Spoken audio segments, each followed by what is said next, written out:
योगेशं सच्चिदानन्दं वासुदेवं व्रजप्रियं धर्मसंस्थापकं वीरं कृष्णं वन्दे जगद्गुरुं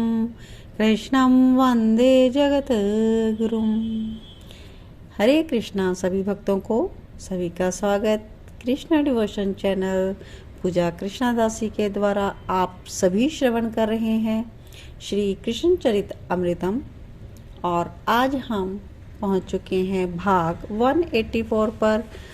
और हमारा जो इसमें कंटेंट चल रहा है वो है अक्रूर जी लेने आए हैं वृंदावन में बलराम जी और श्री कृष्ण को मथुरा के लिए, क्योंकि कंस ने उनको बुलाया है।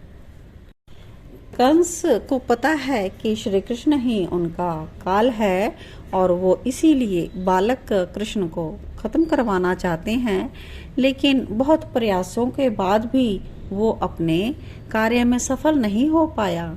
तो इसलिए अब कंस ने विचार किया कि श्री कृष्ण को मथुरा में बहाने से बुलाया जाए। तो बहुत ही जो मार्मिक दृश्य चल रहे हैं पिछले एपिसोड से, क्योंकि यशोदा मैया को भी बहुत दुख है श्री कृष्ण के जाने का, और राधा जू और गोपियां उनकी भी हालत कुछ अच्छी नहीं है। उनके तो प्राण है श्री कृष्ण, और वृंदावन समस्त वृंदावन वो भी रो रहा है, अश्रुपात कर रहा है श्री कृष्ण के जाने से। तो आज हम श्रवण करेंगे श्री कृष्ण का मथुरा गमन, और आज का शीर्षक है बेदर्दी तोहे दर्द ना आवे। आइए श्रवण करते हैं। भवन से बाहर आ चुके हैं नंद नंदन, पर बाहर का दृश्य अति करुण दृश्य था। कोई गोपी रोते रोते ही गिर पड़ी, कोई गोपी रथ से टिककर सुबक रही है, कोई गोपी अक्रूर से बहस कर रही थी, पर अक्रूर उपेक्षा कर रहे थे उस गोपी को। कोई गोपी रथ के नीचे ही लेट गई। वो अक्रूर से लड़ते हुए कह रही थी, रथ को मेरे ऊपर से होकर निकालो, मुझे मार दो तुम मथुरा वालों। वैसे भी श्याम सुंदर नहीं, हमारे प्राणों को ही तुम लोग लेकर जा रहे हो। कोई गोपी अपनी चुनरी से रथ को बांधकर उसकी छोर सामने खड़े तमाल वृक्ष में बांध रही थी, ताकि रथ चल ही ना पाए। प्रेमी का विशोह अत्यंत दुखद होता है, मृत्यु से भी कष्टतर। ये कथा विदुर जी को श्रवण करवा रहे हैं उद्धव जी। बुद्धि तो काम करना छोड़ ही देती है, अंतःकरण में मात्र प्रियतम का राज्य हो जाता है, फिर तर्क कहाँ।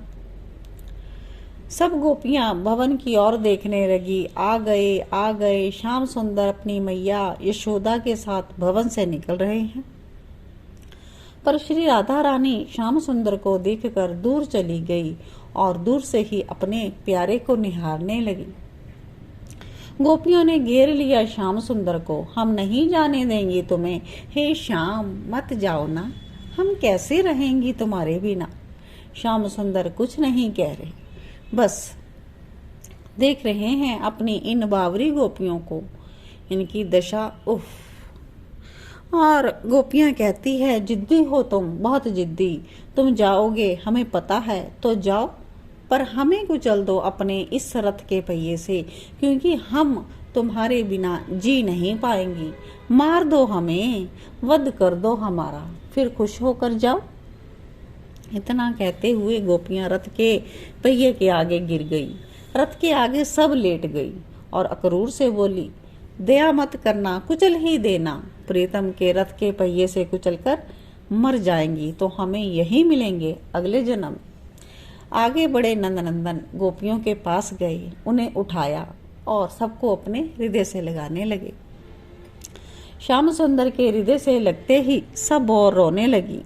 इनकी लज्जा पूरी तरह समाप्त हो चुकी थी। इन्हें अब न अपने पतियों से भय है और न परिवार का न समाज का, इन्हें किसी का कोई भय नहीं था। बस श्याम सुंदर के हृदय से लगकर चित्कार करके रो उठी थी। फिर श्याम सुंदर शांत भाव से बोले, मुझे जाना पड़ेगा। किसी गोपी का हाथ पकड़े हैं, किसी के हृदय से लग रहे हैं और किसी को संभालते कह रहे, मुझे जाना पड़ेगा मथुरा। गोपियां देखती रहीं अपने प्राण प्रिय को। मुझे कार्य करना है मथुरा में। कंस से सब दुखी है ना मथुरावासी, उनके दुख को दूर करना है। वाह, क्या सामाजिक बातें कर रहे थे आज श्याम सुंदर। हंसी गोपियां, नेत्रों से अश्रु बह रहे, हिलकियां बंधी हुई पर हंसी।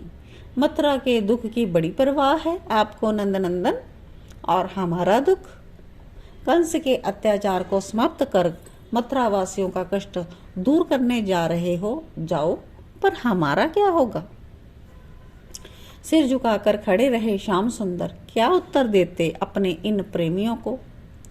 दूर से राधा रानी बोल उठी, अरे सखी, पूछ इनसे, ये प्रसन्न हैं? पूछ, क्या ये मथुरा जाकर प्रसन्न रहेंगे? श्याम सुंदर ने देखा दूर तमाल वृक्ष के पास खड़ी श्री राधा रानी। नेत्रों में अश्रु भर आए। श्याम सुंदर के वो अपलक देखते रहे अपनी प्रिया को। कुछ नहीं बोले श्याम सुंदर तो श्री राधा जी पास में आई, गोपियों को रथ से हटाया, नीचे जो लेटी थी रथ के पहिए के पास उन्हें भी उठाया। फिर बोली, हे प्राण, आप जाओ, आपको सुख मिलता है मथुरा जाने में तो जाओ, हम वृंदावन वाले हैं। हमारा प्रेम इतना कच्चा नहीं कि अपने सुख के लिए तुम्हें वृंदावन रोके। जाओ, खुशी खुशी जाओ, हम रोएंगे भी नहीं। ऐ गोपी, कोई नहीं रोगी, प्रीतम को जाने दो, हमें स्वार्थी नहीं होना। ऐ गोपियों, ये जीवन पर्यंत भी ना आना चाहें वृंदावन तो ना आए, पर ये सुखी रहें। जाओ प्यारे, जाओ, श्री राधा रानी रथ में बिठाती हैं। नेत्र सजल हो उठे श्याम सुंदर के। सब सखियों ने अपने अपने आंसुओं को रोक लिया, अब नहीं रोएंगी। अब आगे ग्वाल बाल दाऊ बाबा नंद सब जा चुके हैं, बस इस रथ में मात्र श्री कृष्ण हैं और सारथी के रूप में अक्रूर हैं। रथ चल पड़ा, लड़खड़ाते गोपियां गिरने लगी। शरीर में अब इतनी स्फूर्ति भी नहीं कि खड़ी हो सके, और इतने में ब्रजरानी भीतर से आ गई। मैं देख ना सकूंगी मेरा लाला जाए, ऐसा विचार करके वो भीतर चली गई। पर रथ चल पड़ा। रथ जा रहा है मथुरा। रोहिणी ने आकर बात बताई जीजी को। सांसें चलने लगी यशोदा की तेज तेज। रोहिणी, एक बात तो बता, क्या मेरा लाला वसुदेव और देवकी का पुत्र है? रोहिणी कुछ नहीं बोली। कुछ तो बोल, पता है अक्रूर रात्रि में किसी ग्वाले से कह रहा था, कन्हैया मेरा लाला नहीं है, क्या ये? मैं अपने लाला से ही पूछूंगी। हाँ, बावरी हो गई यशोदा मैया बाहर आई।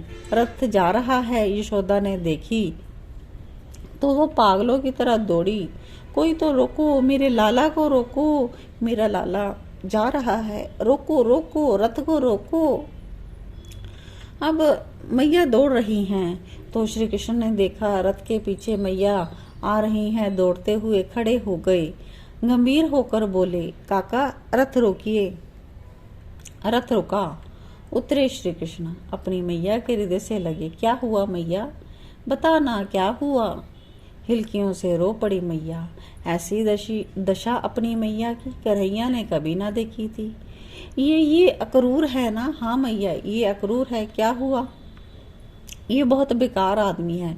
पता है क्या कहते हुए जा रहा था ब्रज से? सबको कह रहा था कि तू मेरा पुत्र नहीं है, देवकी का पुत्र है। बता ना, बता मेरे गोपाल, तू मेरा बेटा नहीं है? बता ना, तू देवकी का पुत्र है। मैया की बातें सुनकर कन्हैया स्वयं रो पड़े। मैया, जो ये कहता है ना कि मैं तेरा बेटा नहीं हूँ, वो झूठ है, वो असत्य है।